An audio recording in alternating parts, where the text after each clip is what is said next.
मरना व्रत धारण किए हुए दल्लेवाल की हालत लगातार बिगड़ती जा रही है।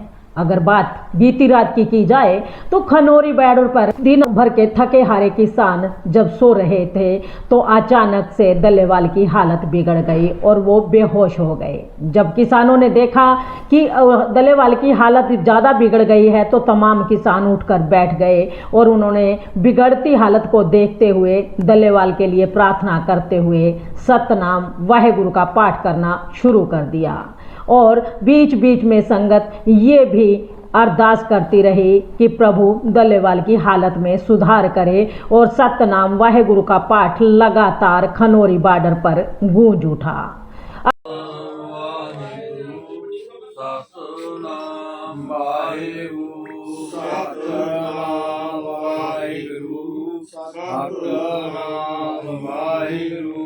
अगर बात की जाए सुप्रीम कोर्ट की तो सुप्रीम कोर्ट के जस्टिस सूर्यकांत ने एक हाई पावर कमेटी का गठन किया जिसकी अगुवाई रिटायर्ड जस्टिस नवाब सिंह को सौंप दी गई और रिटायर्ड जस्टिस नवाब सिंह जो है कमेटी के 5 सदस्य हैं जिनमें Devendra Sharma, BS Sandhu, former DGP Haryana Dhuman Singh व डॉक्टर सुखपाल सिंह सभी को साथ लेकर के कल दल्लेवाल से बातचीत करने के लिए भी पहुंचे। उन्होंने बातचीत करते हुए कहा कि सुप्रीम कोर्ट के जस्टिस सूर्यकांत का एक मानना है कि आप अपने अमन अनशन पर कायम रहें लेकिन डॉक्टरी मदद भी जरूर लेते रहें, डॉक्टरी ट्रीटमेंट भी जरूर करवाते रहें।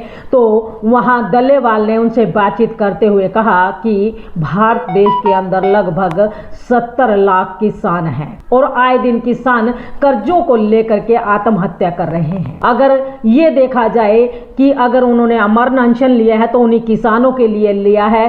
इन सभी हालातों को देखते हुए आप लोग खुद बताइए कि मेरी जिंदगी ज्यादा जरूरी है या उन किसानों की जिंदगी जरूरी है जो आए दिन कर्ज को नहीं चुका पाते तो आत्महत्या की ओर अग्रसर हो रहे हैं। और क्या कुछ बातचीत हुई रिटायर्ड जस्टिस नवाब सिंह से दल्लेवाल की, आइए वीडियो में सुनते हैं लाइव। तो थोड़ी सेहत ठीक रहे यही बेनती करना आया है, यही अरदास करना आया है कि थोड़ी बड़ी सारी दुनिया ਨੂੰ ਜ਼ਰੂਰਤ ਹੈ कि ਤੁਸੀਂ मार्गदर्शन करो किसानों का। मेरा तो पिंड होली है जी अंबाले जिले च। मैं सारी जिंदगी किसान पढ़ा नहीं छड्या, कभी ठेके नहीं दी।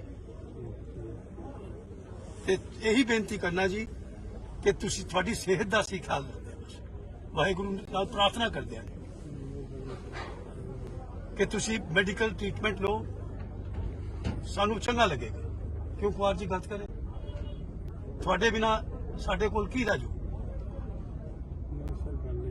हाँ जी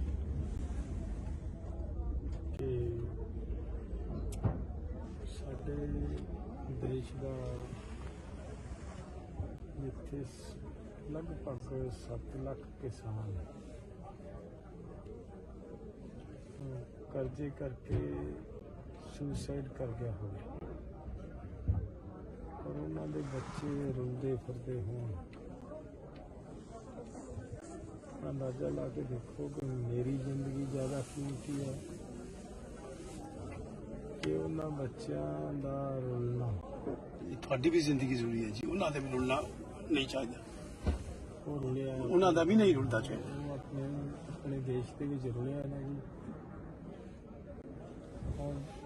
बहुत सारे हुण वेखो जी, जस्टिस सूर्यकांत सुप्रीम कोर्ट जज, उन्होंने पीठ ने, उन्होंने बेंच ने एक कमेटी बनाई जिहदे विच मैं देवेंद्र शर्मा जी,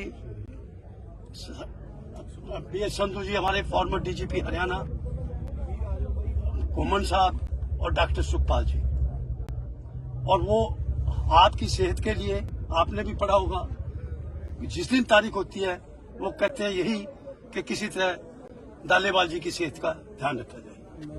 मैं बहुत रिस्पेक्ट करता हूँ जस्टिस सूर्यकांत जी का, लेकिन ये बात मैं उनसे कैसे पूछूं कि आप केंद्र को कोई दिशा निर्देश क्यों नहीं देते? ये हमारे मामले का जो सलूशन है, जो हल निकालना, वो तो केंद्र बिल्कुल ने बिल्कुल निकालना ठीक है, बिल्कुल बिल्कुल। है। जब हमारा पंजाब का एजी उनको ये रिक्वेस्ट भी करता है कि आप केंद्र को निर्देश करें, तो सूर्यकांत जी उसकी बात को तो बीच में ही कई बार मैंने सुना है काट कर, मतलब ये कहते हैं इसको छोड़ो, तो दुख होता है। नहीं, ऐसा कुछ नहीं है जी, वो बहुत बहुत हमारी चिंतित है, सुप्रीम वो कोर्ट बहुत है। चिंतित है। ठीक है, तो मतलब अगर वो चिंतित है तो हमारे मामले का हल तो केंद्र से निकलना है ना जी। वो उनको देख दे कि बात करेंगे। अब तो केंद्र का मिनिस्टर ये कह रहा है कि अगर हमें सुप्रीम कोर्ट कहेगा तो हम बात कर लेंगे। इसका मतलब सुप्रीम कोर्ट अभी ये कहने को तैयार नहीं है बात करने के लिए, तो फिर मुझे लग रहा है कि और तो उम्मीद कहीं से भी नहीं रही। नहीं, आज भी तारीख थी जी सुप्रीम कोर्ट के अंदर जस्टिस सूर्यकांत के पास। अब उन्होंने बल्कि माय लॉर्ड ने शुक्रवार की तारीख रखी है जी, अभी इसी शुक्रवार की। और वकेशंस के अंदर जब सुप्रीम कोर्ट बंद थी तब भी उन्होंने केसेस लिए हैं कुमार साहब। उसमें माननीय जज साहब, मैं कुछ बोलूँ? आप बता दीजिए बात। एक बार प्रेस में रिलीज कर ली ताकि एक मिनट बोल कर सुन रहे हैं। मुझे लग रहा है कि प्रेस ने अपना